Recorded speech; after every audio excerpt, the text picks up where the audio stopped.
अब कोई पूछे, किसी ने मुझसे पूछा कि ये काम कोई मुख्यमंत्री का है? मुख्यमंत्री का काम होता है पुल पुलिया बनाओ, सड़क बनाओ, स्कूल बनाओ, अस्पताल बनाओ, लोक कल्याण की कुछ योजनाएं चलाओ। हाँ, मैं मानता हूं सरकार का काम भौतिक प्रगति करना है, विकास और जनता का कल्याण ये है, लेकिन लोगों की जिंदगी बदले और उनको ठीक दिशा संतों के मार्गदर्शन में मिले, ये भी सरकार का काम है। ये भी सरकार का काम है। अगर सरकार नहीं करेगी तो इतने बड़े काम आसानी से नहीं हो सकते। इसलिए एक प्रेरणा जगी। एक तो मेरे मन में यह भाव था बहुत वर्षों से कि आचार्य भगवान आदि गुरु शंकराचार्य जी महाराज, जिनके कारण भारत का आज ये स्वरूप है, मेरी दृढ़ मान्यता है कि अगर आचार्य शंकर ना होते तो भारत ऐसा नहीं होता। ये सनातन धर्म, ये संस्कृति, हमारी परंपराएं, हमारे जीवन मूल्य, हमने देखा था वो काल तब सनातन के अस्तित्व पर ही संकट के बादल छाए थे। तब आए थे आदि गुरु। तो मुझे लगा जहां उनको गुरु मिले, उस स्थान पर जब मैंने देखा तो उनकी प्रतिमा भी नहीं थी। तो मन में यह भाव आया कि यहां तो आदि गुरु शंकराचार्य जी की प्रतिमा लगनी चाहिए। लेकिन इसके पहले भी देखिए, भारत अत्यंत प्राचीन और महान राष्ट्र, हजारों साल पुराना ज्ञात इतिहास है हमारा। जब पश्चिम के तथाकथित विकसित राष्ट्रों में सभ्यता के सूर्य का उदय नहीं हुआ था, तब हमारे यहां वेदों की ऋचाएं रच दी गई थी। ये वो धरती है जिसने आज नहीं, हजारों साल पहले कहा, एकम सत विप्रा बहुधा बदंती। ये वो धरती है जिसने सम्मान सब विचारों का किया। किसी ने कहा भगवान साकार है, बोले ठीक है साकार है। कोई को बोला वो तो सृष्टि के कण कण में विराजमान है, वो निराकार है। भारत ने कहा निराकार है। साकार का भी स्वागत, निराकार का भी स्वागत। लेकिन एक हमारे हुए चारवाक भौतिकवादी ऋषि, जिन्होंने कहा यावत जीवेत सुखम जीवेत ऋणम कृत्वा घृतम पीवेत भस्मीभूतस्य देहस्य पुनर्जन्म कुतो।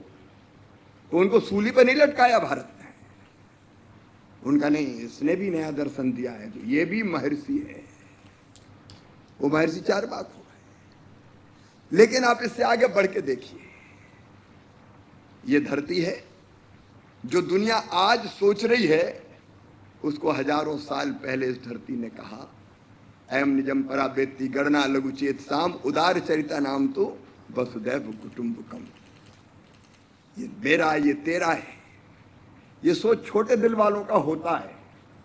जो विशाल हृदय के होते हैं वो तो कहते हैं सारी दुनिया ही एक परिवार है। और G20 की अध्यक्षता करते हुए हमारे प्रधानमंत्री जी ने कहा एक पृथ्वी, एक परिवार, एक भविष्य, वसुदैव कुटुंबकम। ये भारत का मंत्र है। आज नहीं, हजारों साल से हम कहते चले आ रहे हैं। आप आनंद देखिए, मेरा तो रोम रोम पुलकित हो जाता है। मध्य प्रदेश में कई इलाकों में कथाएं चल रही है और उन कथाओं में बच्चा बच्चा उच्चारित करता है धर्म की जय हो, अधर्म का नाश हो, प्राणियों में सद्भावना हो। मनुष्य मात्र में नहीं, प्राणियों में सद्भावना हो और विश्व का कल्याण हो। प्राणियों में सद्भावना की बात करने वाला भारत। आज नहीं, हजारों साल पहले हमारे ऋषियों ने उच्चारित किया, केवल मैं नहीं, सर्वे भवन्तु सुखिनः, सर्वे सन्तु निरामया, सर्वे भद्राणि पश्यन्तु मां कश्चित् दुर्भाग भवेत्। सब सुखी हो, सब निरोग हो, सबका मंगल हो, सबका कल्याण। ये भाव भारत का। मैं विस्तार में नहीं जा रहा, लेकिन मेरा अपना विश्वास है भौतिकता की अग्नि में दग्ध विश्व मानवता को शाश्वत शांति के पथ का दिग्दर्शन भारत ही कराएगा दुनिया को। ये आज नहीं कल होगा। आज यहाँ खड़े होके मैं पूरे विश्वास के साथ कह रहा हूँ, पूरे विश्वास के साथ कह रहा हूँ, ये होना ही है। स्वामी विवेकानंद जी ने 100 साल पहले कहा था, आदि गुरु ने 1000 साल पहले। स्वामी विवेकानंद जी कि वो वाक्य आज भी मेरे कानों में जैसे गूंजते हैं। सुदीर्घ रजनी समाप्त हुई जान पड़ती है, महानिशा का अंत निकट है। जो अंधे वो देख नहीं सकते, जो बहरे हैं वो सुन नहीं सकते, लेकिन मैं स्पष्ट रूप से देख रहा हूं कि भारत माता एक बार फिर से अंगड़ाई लेके खड़ी हो रही है और विश्व गुरु के पद पर आसीन हो रही है। और यह दर्शन जो हमारा है, अगर मैं बहुत संक्षेप में कहूं, जो मुझे बहुत प्रेरित करता है, अंदर से करता है, मेरी रग रग में रमा हुआ है, रोम रोम में रमा हुआ है, रग रग में बसा हुआ है। हमने जब भले कल्याण की और भलाई की बात की, तो हमने मनुष्य मात्र के कल्याण की तो बात की। सिया राम मैं सब जग जानी, यही तो एकात्मता है। साहब तेरी साहबी हर घट रही समाए, ज्यों मेहंदी के पात में लाली लखी न जाए। सब में वो है। कबीरदास जी ने कहा, हमारे हर एक संत ने कहा, मैं ज्यादा विस्तार नहीं दे रहा, तो मनुष्य मात्र समान एकता के सूत्र में बंधे हुए हैं। और फिर आगे बढ़ के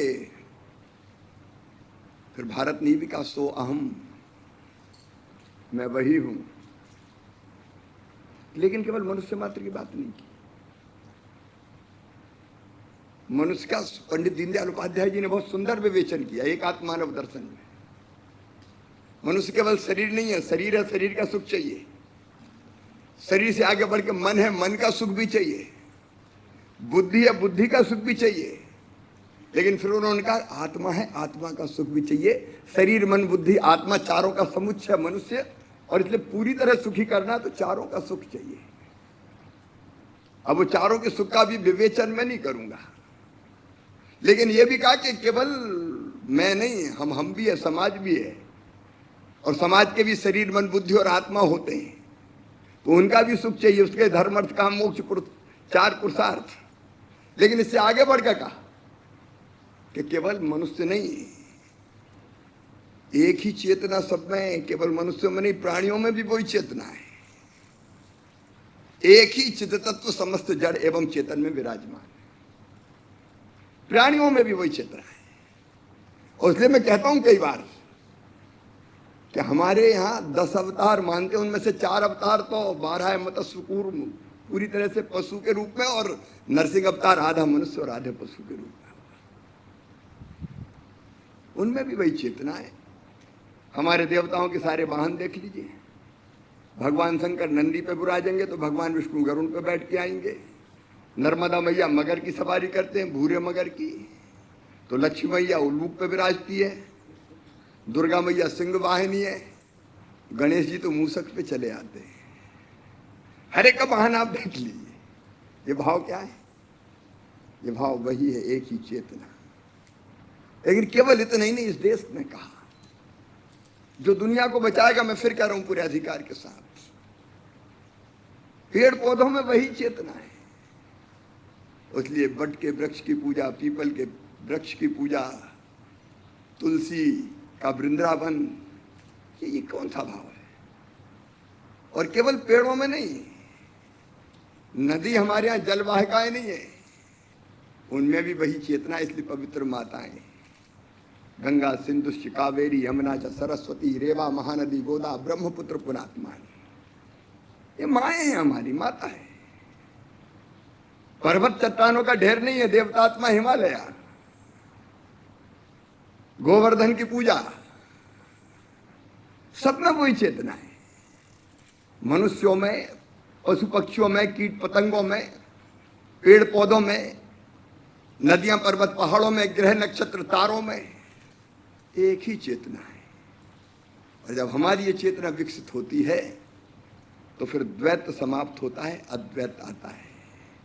सब में वही है तो आत्मवत् सर्वभूतेषु, सब में ही तो वो है। और जब ये भाव आता है और जब ये पता चलता है अहम ब्रह्मास्मि, जब वो मुझ में है और तुझ में भी है, तो मैं तू हूं और तू मैं, फिर द्वैत कहां, फिर भेद कहां। और जैसे ये विचार मन में प्रबल होता है तो सारी उठापटक समाप्त हो जाती है। फिर वो क्या होता है, अहम ब्रह्मास्मि, सो अहम, सारा द्वैत समाप्त हो जाता है। तो ये अद्वैत की जर्नी है। अब इस यात्रा से पूरे विश्व को परिचित कराना चाहिए। इस भाव का उदय मन में हुआ और ये मेरी इच्छा नहीं, प्रभु की इच्छा है। ये तो जो हमने देखा वो भगवान की मर्जी के बिना नहीं हो सकता। और इसलिए 2017 में 9 फरवरी को ये संकल्प यहां पैदा हुआ, ओंकारेश्वर की पवित्र धरती पर, संतों के बीच, कि आदिगुरु की प्रतिमा, अद्वैत वेदांत संस्थान और एक संग्रहालय बने। प्रारंभ में इतना ही सोचा था, लेकिन अब बनते बनते उसका स्वरूप ये हो गया। मैं मानता हूं कि भगवान की इच्छा से ये सब कुछ हो रहा है। हम लोग तो निमित्त मात्र हैं। इस अवसर पर आप सब पधारे। मैं बिल्कुल आनंद से भरा हुआ हूं और मुझे लगा कि पहली बार शायद हमने इतने इस स्वरूप में इस पूरे प्रोजेक्ट को प्रस्तुत करने का प्रयास किया, क्योंकि मुझे लगा कि अब ये चीज जानी चाहिए देश में कि बन क्या रहा है। नहीं, थोड़ी बहुत चर्चा तो हो रही थी कि एकात्म धाम बन रहा है, एकात्म धाम बन रहा है, लेकिन उसका स्वरूप क्या है? उसका स्वरूप ये है। और अंतिम मैं इस विषय का समापन करूंगा कि एक विषय मन में आ सकता है, शांति, एकता, लेकिन अगर कोई इस विचार को ही समाप्त करने की कोशिश करे तो क्या करो? तो फिर एक हाथ में शस्त्र, एक हाथ में शास्त्र और दूसरे हाथ में शस्त्र। ये कोई ना समझे। मुझे ये पूछा कि फिर हमने सभी छोड़ दिया और बाकी कोई आ गया तो सर्जिकल स्ट्राइक काहे के लिए, एयर स्ट्राइक काहे के लिए? सठम साठम समाचरित, वो तो रहेगा ही, उससे कोई समझौता नहीं होगा। और जब मध्य प्रदेश में सड़क, पुल पुलिया, स्कूल, अस्पताल बन रहे हैं, खेती भी प्रवृत्ति कर रही है, उद्योग भी आ रहे हैं, लेकिन हमने डाकुओं को भी खत्म कर दिया मध्य प्रदेश में। एक जमाने में 17 साल पहले मुंबई में फिल्में बनती थी, पान सिंह, मलफान सिंह, फूलन देवी, अब कोई नहीं पनपने दिए। इसी साल 8 नक्सली मारे और सिमी के नेटवर्क को ध्वस्त किया है। ये विचार हमारा, इसको दुनिया में ले जाएंगे। हम शांति के पक्षधर हैं और दुनिया की समस्याओं का समाधान इसमें, अद्वैत वेदांत में। लेकिन इसको कोई नुकसान भी ना पहुंचा पाए, उसकी भी चिंता करेंगे। इस अवसर पर आप सब पधारे। मैं आप सबका हृदय से आभार प्रकट करता हूं, क्योंकि आपको मैं दूसरा नहीं मान रहा। आप मैं हूं और मैं आप हूं, हम सब एक हैं। बहुत बहुत धन्यवाद।